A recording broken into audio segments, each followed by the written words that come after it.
Hello everyone, welcome back to our channel. तो UGC NET home science के लिए कौन सी बुक हमें रेफ़र करनी चाहिए, कौन सी बुक हमारे लिए इम्पॉर्टेंट है? क्योंकि देखो, बुक्स पढ़ना बहुत इम्पॉर्टेंट है। हम ये नहीं कह सकते कि हम केवल मॉक टेस्ट लगा लें, केवल हम प्रीवियस ईयर पेपर सॉल्व कर लें तो हमारा सब निकल जाएगा, ऐसा नहीं है। अगर आप थोड़ा बहुत बुक पढ़ते हो तो इससे क्या होता है कि एक थ्योरी बनती है आपकी, और थ्योरी से अगर आप पढ़ लेते हो तो आपका एक कॉन्सेप्ट क्लियर हो जाता है। उससे उसके बाद जब आप क्वेश्चन सॉल्व करोगे तो आपका ईजिली सॉल्व हो जाता है।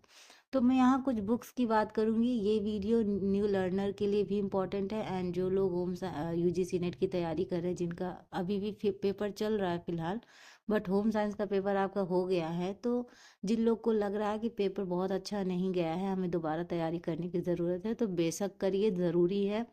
बैठने से कुछ नहीं होगा कि नोटिफिकेशन जब आया तब आप तैयारी करो। तो आपको भी पता है कि ईयर में 2 बार यूजीसी नेट का भी एग्ज़ाम होता है, तो तैयारी स्टार्ट कर दो। तो ये जो बुक है, और आप जानते हैं यूजीसी नेट का जो भी प्रिपरेशन करता है उसका पीजी क्वालिफाई होना चाहिए, यानी एमए क्वालिफाई होना चाहिए। और एमए में जो क्वेश्चंस, मतलब जो बुक्स होती हैं, वो देखो, एक तो है ये आहार विज्ञान की, है ना। ये इम्पोर्टेंट है, इसमें भी कई सारे मिल जाएगा, अगर आपके पास है तो इसे ज़रूर पढ़िएगा। देवीना सहाय की है ये बुक, और बहुत अच्छी है पढ़ने में, काफ़ी अच्छे से डिटेल्स इसमें दिया गया है। एक और है, ये आहार एवं पोषण विज्ञान, फूड एंड न्यूट्रिशन से है। तो ये उषा मिश्रा और अलका अग्रवाल जी की है ये बुक। अगर आपके पास है तो पढ़िएगा, अदरवाइज कोई दिक्कत नहीं है। मैं आगे जाके कोशिश करूँगी कि इसका पीडीएफ बना के आपको दे सकूं। अगर आप कहेंगे तो कोशिश करूंगी कि पीडीएफ बना के दूं, तो आप थोड़ा सा इसको अगर पढ़ लेंगे तो आपकी अंडरस्टैंडिंग डेवलप हो जाएगी और सही भी रहेगा। पेपर देने में भी हम कॉन्फिडेंट तभी होते हैं जब हमने थ्योरी पढ़ रखी है। थ्योरी से हम थोड़ा सा एलिमिनेट भी कर पाते हैं, अदरवाइज हम क्वेश्चन क्वेश्चन पढ़ते हैं तो फिर अगर इधर उधर से कभी कहाँ से क्वेश्चन आ गया, अभी अगर आपने पेपर देखा हो होम साइंस का, तो आप जानते हैं डिफ़िकल्टीज लेवल बढ़ गई हैं। जो क्वेश्चंस की लैंग्वेज है वो बढ़ गई है ना। हिंदी में तो कुछ क्वेश्चन देखो तो वो तो समझ ही में नहीं आते हैं कि पूछा क्या गया है। तो इसलिए आप एक चीज़ बहुत ध्यान रखिएगा कि हिंदी में भी देखिए, प्लस इंग्लिश में भी देखने की कोशिश कीजिए। मैं जानती हूँ बहुत लोग को इंग्लिश में दिक्कत होती है, लेकिन हम ये नहीं कह रहे हैं कि आप इंग्लिश टू इंग्लिश देखें, बट कुछ वर्ड ऐसे हैं जिनको अगर आप इंग्लिश में देखेंगे तो आपको ईजिली तरीके से वो समझ में आ जाएगा, है ना। वस्त्र विज्ञान के मूल सिद्धांत, टेक्सटाइल से रिलेटेड, डॉक्टर जीपी सैरी की है बुक। ये भी बहुत अच्छी बुक है, अगर आप इसको भी पढ़ेंगे तो आपको बहुत बेनिफिट मिलेगा, है ना। एंड अगर आप जैसे ये बुक ले सकते हैं, या तो फिर पीवाईक्यू बेस्ड कोई भी अगर बुक लेंगे, तो आप देखो, ये वाली बुक में क्या है कि ये मैंने परचेज की थी फ्लिपकार्ट से। तो इसमें 15 मॉडल पेपर और 5 वर्षीय के जो प्रश्न पत्र हैं, प्रीवियस ईयर पेपर है, वो है। बट इसकी जो मेन क्वालिटी ये है कि जो आपके मॉडल पेपर दे रखे हैं उनमें कॉर्नर पे एक्सप्लेनेशन दे रखा है, तो वो काफ़ी हेल्प करता है। तो और भी बुक्स आती है, मैं चाहूँगी तो आप पीवाईक्यू की जो बुक्स होती हैं आप उनको ले लीजिएगा, और उनका एक्सप्लेनेशन भी दे रखा है, तो आपको बहुत हेल्प मिलेगी, ठीक है।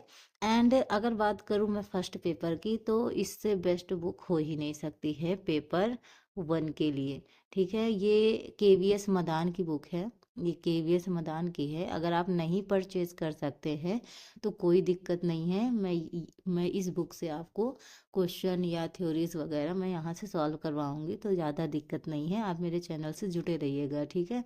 तो ये मैंने 2022 में ख़रीदी थी, तो इसको आप हो सकता है न्यू आ गई हो तो आप न्यू परचेज कर सकते हैं। इसमें आपको 10 टॉपिक्स अच्छे से मिल जाएंगे, विथ आपको प्रैक्टिस सेट भी मिलेगा इसमें, और काफ़ी अच्छे से डिटेल के साथ इसमें बताया गया है। तो अगर न्यू मिले तो न्यू लीजिएगा, क्योंकि जो इन्वायरमेंट से रिलेटेड क्वेश्चन होंगे ना, तो न्यू में थोड़ा सा आपको नया मिलेगा, अदरवाइज वो पुराने लगेंगे। तो ये कुछ इम्पोर्टेंट बुक हैं जो सभी के लिए ज़रूरी है, जो चाहे न्यू लर्नर हो या जो अभी दोबारा एग्ज़ाम देने वाले हैं, तो वो भी इस बुक को परचेज़ कर सकते हैं, बहुत हेल्प होगी। क्योंकि जिन्होंने भी अभी भी होम साइंस का पेपर दिया है, आप भली भांति जानते हैं कि किस लेवल के क्वेश्चंस आ रहे हैं। पहले के क्वेश्चन का लेवल आप भूल जाइए। जब हम सोचते थे अभी कथन कारण से क्वेश्चन पूछा जाएगा, तो अब वो क्वेश्चन ही नहीं आ रहा 2 टाइम से, है ना। आप यहाँ जून का जो पेपर हुआ उसमें भी नहीं आया, ये दिसंबर वाला जो पेपर हुआ इसमें भी नहीं आया है। ज़्यादातर सीक्वेंस लगाने के लिए पूछते हैं, और सीक्वेंस इंसान तभी लगा सकता है जब उसको कॉन्सेप्ट अच्छे से पता हो, उसको पूरी डिटेल पता हो, है ना। डिटेल से अगर आप जानते हो तो चीज़ें आप इजीली लगा लोगे, है ना, एलिमिनेट भी कर लोगे। तो हमको थोड़ा सा अब ये नहीं है कि केवल मॉक टेस्ट लगाते रहो, हाँ, लेकिन मैं इतना भी कहूँगी कि मॉक टेस्ट भी लगाना ज़रूरी है ना। लास्ट में जब आप ये सब पढ़ लो तो मॉक टेस्ट लगाओ। अदरवाइज अगर आप ये भी नहीं कर सकते हो तो फिर मैं हूँ आपकी हेल्प करने के लिए। मैं टॉपिक वाइज जितनी भी चीज़ें होंगी मैं आपको प्रोवाइड कराऊंगी। आप इस चैनल से जुड़े रहिएगा तो आपको कई सारी चीज़ों की जानकारी मिलेगी। आई होप आपको ये वीडियो अच्छी लगी होगी। अगर अच्छी लगे तो ज़्यादा से ज़्यादा लोगों को शेयर कीजिए। न्यू मैं भी हूँ एंड न्यू आप भी है। मैं कुछ सिखाऊंगी, मैं कुछ आपसे भी सीखूंगी। तो अपने फीडबैक ज़रूर दीजिएगा, क्या इम्प्रूवमेंट हो सकती है, क्या मैं कर सकती हूँ। तो ऐसे ही चीज़ें चलेंगी। Thank you for watching.